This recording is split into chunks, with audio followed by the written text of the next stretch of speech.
صاحب آج آپ نے کہا کہ فوج نے گولی کیوں نہیں ماری 9 مئی کے مظاہرین کو، کیوں کہا آپ نے ایسا؟ ناظرین، جناب عمران خان صاحب نے برطانوی نشریاتی ادارے کو انٹرویو دیتے ہوئے دعویٰ کیا ہے کہ مجھے گھر پر نظر بند کر دیا گیا ہے۔ نظر بندی کا اصل معاملہ کیا ہے اس پر ہم بات کریں گے، لیکن اعتزاز احسن نے سپریم کورٹ میں سانحہ 9 مئی کے حوالے سے بالآخر وہ بات کہہ دی جس کو بنیاد بنا کر chairman P T I Pakistan میں خونی انقلاب کا خواب دیکھ رہے تھے۔ اعتزاز احسن نے اسی نقطے کو آج دوبارہ بھی صحافیوں کے ساتھ گفتگو کرتے ہوئے دہرایا ہے۔ یہ کیا معاملہ ہے، اس پر تفصیلی بات ہوگی، لیکن سب سے پہلے آج ہائی کورٹ میں توشہ خانہ کیس جو عمران خان صاحب کے لیے اس وقت سب سے بڑا درد سر بنا ہوا ہے، اور جو عمران خان صاحب چاہتے ہیں کہ کسی بھی قیمت پر اس کیس کو ختم کرا دیا جائے اور اس کو غیر مؤثر کرا دیا جائے، اس کے لیے وہ سپریم کورٹ میں کبھی دوڑتے ہیں اور کبھی ان کی دوڑ جو ہے وہ ہائی کورٹ میں لگ رہی ہے کہ اس کو جو ہے ناقابل سماعت قرار دے دیا جائے۔ کبھی کہتے ہیں کہ جج پہ ہمارا اعتراض ہے، کبھی کہتے ہیں اس کی ہیئرنگ پہ اعتراض ہے، کبھی گواہوں پر، اسی چیز کو انہوں نے لٹکا رکھا ہے۔ حالانکہ چاہیے تو یہ تھا کہ جناب عمران خان صاحب جس طرح صادق اور امین ہونے کے وہ دعوے دار بھی ہیں، اور وہ دوسروں پہ جو یہ بات کرتے تھے کہ اگر آپ کے اوپر اگر الزام لگا ہے تو آپ پیش ہو جائیں، اگر آپ بے گناہ ہوں گے تو آپ واپس آ جائیں گے، اور اگر آپ گناہ گار ہوں گے تو آپ کو سزا سے کوئی نہیں بچا سکتا۔ تو اسی فارمولے کے تحت خان صاحب پہ کوئی یہ تو سوال ہی پیدا نہیں ہوتا نا کہ یہ عمران خان صاحب کی شخصیت کے ساتھ جچتا ہی نہیں تھا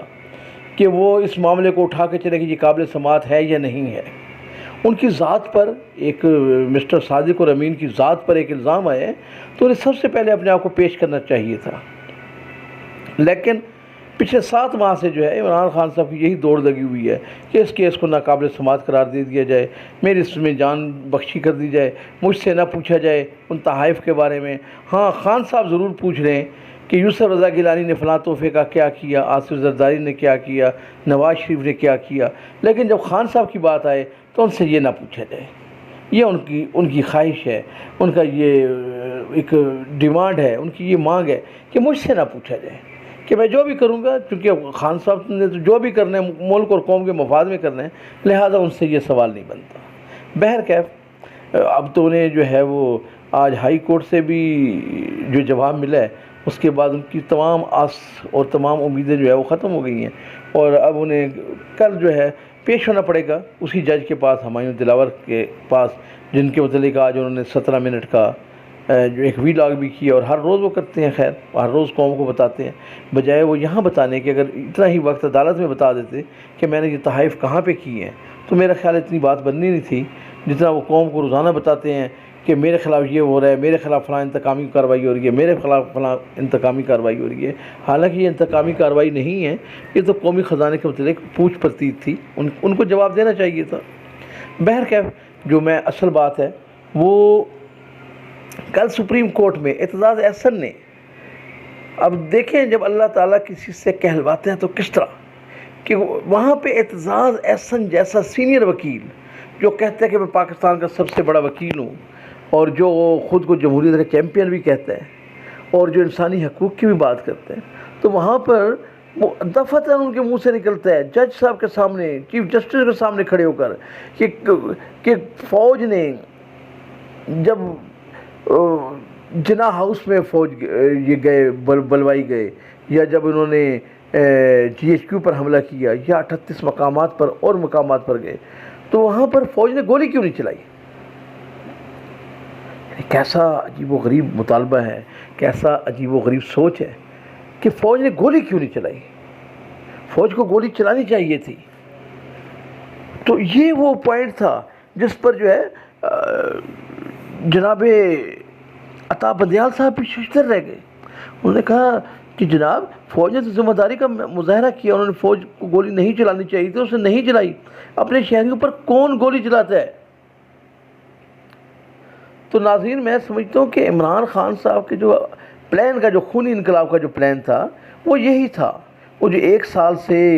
بار بار تربیت دی جا رہی تھی، بار بار جو ہے ان سے شپت لی جا رہی تھی، بار بار بیان حلفی لیا جا رہا تھا، اور کھڑا کر کے خان صاحب جو ہے انقلاب پہ حلف لیا کرتے تھے، وہ یہی تھا کہ آپ نے کسی بھی قربانی سے، آپ کے سامنے کوئی بھی ہو، چاہے فوج ہو چاہے پولیس ہو، کوئی بھی ادارہ ہو، بڑے سے بڑی شخصیت ہو، آپ نے اس کو جو ہے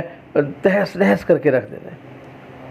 تو یہ وہ حلف لیا جا رہا تھا، اور یہ اس خونی انقلاب کا ایک راستہ تھا۔ یعنی انہیں تو 40-50 لاشیں چاہیے تھیں۔ عمران خان کو جو ہے لاہور میں بالکل نہیں چاہیے تھا کہ مدثر حفیظ ہے یا جان محمد ہے یا عمران محبوب ہے، علی افتخار ہے یا زہیب ہے یا ازلم جنید ہے یا حاشر ہے یا بریگیڈیئر جاوید اکرم ہے۔ انہیں کیوں گرفتار کیا گیا؟ عمران خان کو ان کی لاشیں چاہیے تھیں، یا راولپنڈی میں راجہ احسان تھا یا عبداللہ تھا یا ادریس تھا، انہیں کیوں گرفتار کیا گیا؟ خان صاحب کو ان کی گرفتاری سے کوئی مطلب ہی نہیں ہے۔ خان صاحب کو تو ان کی گرفتاری پہ ان کو ڈسون کر دیا۔ اس نے کہا یہ تو میرے بندے ہیں ہی نہیں، نہ تو میرا کوئی حاشر سے کوئی تعلق ہے جو کہہ رہا تھا کہ لوگوں انقلاب مبارک ہو، نہ اس جان محمد سے اس کا کوئی مطلب ہے جس نے وہ کور کمانڈر کی وردی پہن لی تھی۔ خان صاحب کے نزدیک تو وہ اس کی پارٹی کے ورکر ہی نہیں ہے۔ ہاں، اس کی پارٹی کے وہ ورکر تب تھے جب وہاں سے ان کی لاشیں اٹھائی جاتی، وہاں سے جو ہے وہ خون جو ہے انقلاب کی جو ہے نوید ملتی، خونی انقلاب کی، تو وہ ہو نہیں سکا۔ وہ جو خان صاحب کی ایک خواہش تھی وہ پوری نہیں ہو سکی۔ اور اس کے بعد خان صاحب کا آپ بیانیہ دیکھ لیں کہ ہمارے خلاف سازش ہوئی ہے۔ تو یہی وہ سازش تھی کہ یعنی جو خان صاحب چاہ رہے تھے کہ ہم نے تو یہاں سے خونی انقلاب کا جو ہے وہ ایک اٹھانا ہے، اس کا ایک چارپائی اٹھانی ہے اور اس کے اوپر خونی انقلاب کو لادنا ہے، اور ان کے اوپر ان کی لاشوں کا جو ہے ہم نے ماتم کرنا ہے، اور قوم کو کہنا ہے کہ فوج نے مار دیا ہے، اپنے اداروں نے اپنے عوام پہ گولی چلا دی ہے۔ اب وہ خواہش پوری نہیں ہو سکی، تو پھر خان صاحب کو یہ سازش لگتی ہے کہ ہمیں تو پھنسایا گیا ہے۔ تو خان صاحب جو ہے شاید اس بات کو بھول رہے تھے، اور جس کا میں نے پہلے بھی کہا ہے ایک مرتبہ، واللہ خیر الماکرین، کہ ایک چال تم چلتے اور ایک چال اللہ چلتا ہے۔ تو پاکستان کے ادارے وہ اتنے کمزور تو نہیں ہیں، انہیں خان صاحب آپ کی تو پل پل کی خبر تھی کہ آپ کیا کرنے والے ہیں، اور جو آپ کے ارادے تھے وہ سب سمجھ رہے تھے،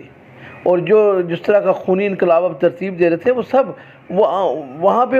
آدھی سے زیادہ جو آپ کا زمان پارک ہے یا آپ کا یہ بنی گالا ہے، یہاں پر آدھی سے زیادہ تو آپ کی سیکیورٹی کے لوگ ہیں جو آپ کی ایک ایک پل کی خبریں جو ہے وہاں پہ پہنچا رہے تھے۔ انہوں نے پتہ تھا کہ آپ اس نیت سے نکلے ہوئے، تو لہٰذا انہوں نے راستے سے فوج کو اور پولیس کو ہٹایا کہ یہ کم سے کم اس کی یہ خواہش پوری نہیں ہوگی۔ اور آج پھر دیکھیں وہ قیوم صدیقی جنگ کے رپورٹر کے ساتھ یعنی اعتزاز احسن صاحب پھر سپریم کورٹ کے احاطے میں جھگڑا کر رہے ہیں، اور وہ بار بار پوچھ رہے ہیں کہ جی آپ سے تو جو ہے آپ نے کیوں کہا؟ تو آگے سے جواب کیا ہے کہ جی آپ فوج کی حمایت چھوڑ دیں۔ یہ بالکل ہم فوج کی حمایت نہیں کرتے، ہم فوجی عدالتوں کی حمایت نہیں کرتے، لیکن ایسا نہیں ہو سکتا کہ آپ اداروں پہ حملہ آور ہو جائیں اور اس پہ بات بھی کوئی نہ کرے، اور پھر جب کوئی بات کرے تو آپ اس پہ جو ہے اسے کہیں کہ جی آپ تو جو ہے غدار ہیں اور آپ پاکستان کے دشمن ہیں۔ تو یہ وہ پلان تھا خان صاحب کا جو فلاپ ہوا، جو وہ پکڑا گیا، رنگے ہاتھوں پکڑا گیا، اور اس پر خان صاحب کو سوائے شرمندگی کے اور سوائے ضلالت کے اور سوائے خجل و خواری کے اور سوائے اس کے کہ ان کے اوپر جو ہے انہیں آج پاکستان کے اندر ان کی جماعت کو جو ہے بین کیا جا رہا ہے، ان کی جماعت سے نفرت کی جا رہی ہے، لوگ اس سے جو ہے وہ اپنی جان چھڑا رہے ہیں کیونکہ اپنے اداروں پر آج تک کسی نے حملہ نہیں کیا تھا۔ اور اب آپ دیکھ لیں کہ خان صاحب نے کل جو BBC کو انٹرویو دیا ہے، اس انٹرویو میں ان کا وہی بیانیہ کہ ہمارے لوگوں کو یوں شہید کر دیا گیا، 25 لوگوں کو، 16 لوگوں کے، جب ان سے کوئی لسٹ مانگی جاتی ہے، پہلے جرمنی کے ایک اینکر نے کہا کہ جی آپ دیں ہمیں وہ لسٹ دے دیں، تو ان کے خان صاحب کو کوئی لسٹ ہو تو وہ بتائیں، کوئی مارا گیا ہو تو بتائیں، بس وہ ان کی چونکہ کہانیاں ہیں تو ان کہانیوں سے تو بات نہیں بنتی۔ جب ان سے کوئی لسٹ مانگی جاتی ہے، ہلاک شدگان کے نام مانگے جاتے ہیں، تو وہاں پہ خان صاحب جو ہے نا وہ پھر اپنا موضوع بدل لیتے ہیں، وہاں پہ ان کا موضوع ہی بدلا جاتا ہے۔ تو اس اینکر کے ساتھ بھی رات جو انہوں نے BBC کو انٹرویو دیا ہے تو وہاں پہ فرما رہے ہیں کہ مجھے گھر پہ عملی طور پہ جو ہے نظر بند کر دیا گیا ہے، ہماری پارٹی قیادت جیلوں میں ہے اور وہ کچھ مفرور ہیں، کچھ بھاگے ہوئے ہیں، اور جو سامنے ہیں اور اپنے متعلق وہ کہہ رہے ہیں کہ مجھے گھر پہ نظر بند کر دیا گیا ہے۔ اب مجھے نہیں معلوم کہ انہیں کس طرح نظر بند کر دیا گیا ہے۔ آپ ہر روز گھر سے باہر نکلتے ہیں، ہر روز آپ سے دنیا جہان کے میڈیا کے لوگ آ کر بات کرتے ہیں، آپ سے فارن میڈیا بات کر رہے ہیں، آپ کا انٹرویوز ہو رہے ہیں، کل BBC کا نمائندہ بھی آپ سے بات کر رہا تھا، لیکن آپ کہتے ہیں کہ جی مجھے تو گھر پہ نظر بند کر دیا گیا ہے۔ تو یہ خان صاحب کو وہ بیانی ہے جس کو وہ بار بار کہتے ہیں، تو یہ تو نظر بندی نہیں ہے۔ البتہ اگلے چند دنوں میں یہ ہونے والا ہے، یہ سب کچھ ہونے والا ہے ان توشہ خانہ کیس کا، جس کے لیے آپ نے اتنی کوششیں کی اور اتنے سب کچھ کیا، ایڑی چوٹی کا زور لگایا، لیکن مجھے لگتا ہے کہ اگلے ایک ہفتے میں اس کا فیصلہ آنے والا ہے، اور اس فیصلے میں ایسا نہیں ہے کہ آپ کو کچھ 2-4 سال کے لیے جیل میں بند کر دیا جائے گا، یہ اس طرح ہوگا۔ اس میں صرف ایک ہی بات ہونے والی ہے کہ آپ کو نااہل قرار دے دیا جائے گا، آپ کو بددیانت قرار دے دیا جائے گا، اور آپ کے پاس یہ جو صادق اور امین کا ٹائٹل ہے یہ خود بخود چلا جائے گا، یعنی آپ کے اپنے جو ملمہ کاری کی ہوئی تھی وہ ختم ہونے والی ہے۔ یہ وہ آپ کا انجام بالکل قریب ہے اور ایسا ہونے والا ہے۔